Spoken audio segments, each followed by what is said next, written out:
TJ Fox, welcome in. Thank you. So, we've talked about it a lot. It's the state's EdChoice program. It's a growing trend in a lot of states. Iowa just did more, expanded theirs further. But there's also a growing controversy amongst Ohio's. And it marked a big, I guess, a milestone in terms of where it stands in the court. Now, if you don't know what Ohio's EdChoice program is, it is the state-funded, statewide school voucher system. It's managed by the Ohio Department of Education, and it allows K through 12 students to use public tax dollars to attend private charter school facilities. Or parochial schools. Or parochial schools, Whatever you want to choose. However you want to educate your student, those taxpayer dollars can go to that.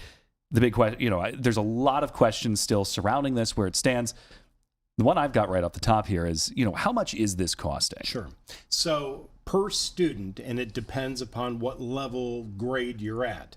If you are a kindergartner through 8th grader, you have $6,166 per year to work with per student. In the high school, that's grades 9 through 12, that bumps up to $8,408 per year. What does it pay for? What does the money go to? Well, it goes to tuition, but I wanted to know, okay, well, what if tuition isn't that much? Right. Can I use it for other things? The answer is no. No uniforms, no fees, no athletics, no band instruments. We're not buying a trombone with these funds. It's just specifically tuition. Correct. That's all it is. And, this has been opened up to students really across the state. If your kid wants it, they can get it pretty much, correct? Anybody can get it. Yeah. Therefore, when you use a word like unlimited, theoretically, everyone who attends public school in Ohio could opt out. Yeah. And, give us an example here. I know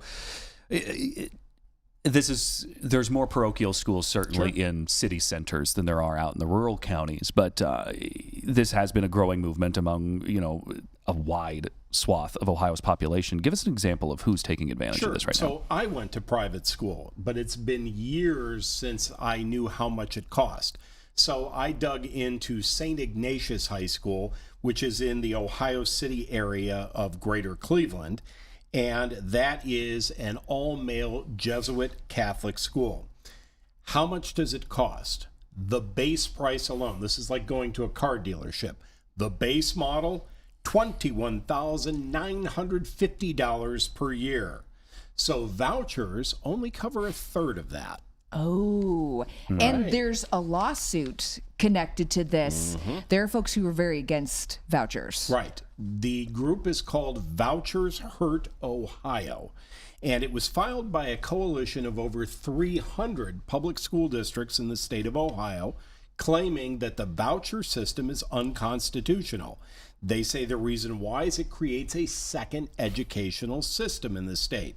Furthermore, it undermines public school funding, and we've talked incessantly about almost every school district in the state of Ohio is having money problems right now. But it gets deeper than that. Now they're saying it directly funds religious sects. And the word sect, S-E-C-T-S, is concerning because it suggests pushing an ideology rather than just educating. It also violates church and state, according to this group. The separation fosters state-sponsored discrimination because private schools are not bound by the same laws and rules that public schools are. And one thing, while I was still in Iowa, because the school voucher program became a thing there in my time there, is that we found that almost immediately after it was put into place, that these private schools raised their costs to continue to try to, at least in Cedar Rapids, there were a few parochial schools out there that wanted to remain elite. So in order to continue to keep a step back from being able to allow voucher families in, they raised their costs. Which is a form of economic discrimination. So where do things stand now in Ohio, and what's the next step? So we're in the 10th District Court of Appeals. Oral arguments were made yesterday, and the EdChoice program just continues to run until further notice, which means it will impact the 26-27 school year. What's going to happen next, Stacia, is a 3-judge panel sometime in the coming months will make a ruling. And then legal experts say that regardless of what that ruling is, it'll probably end up at the Ohio Supreme Court.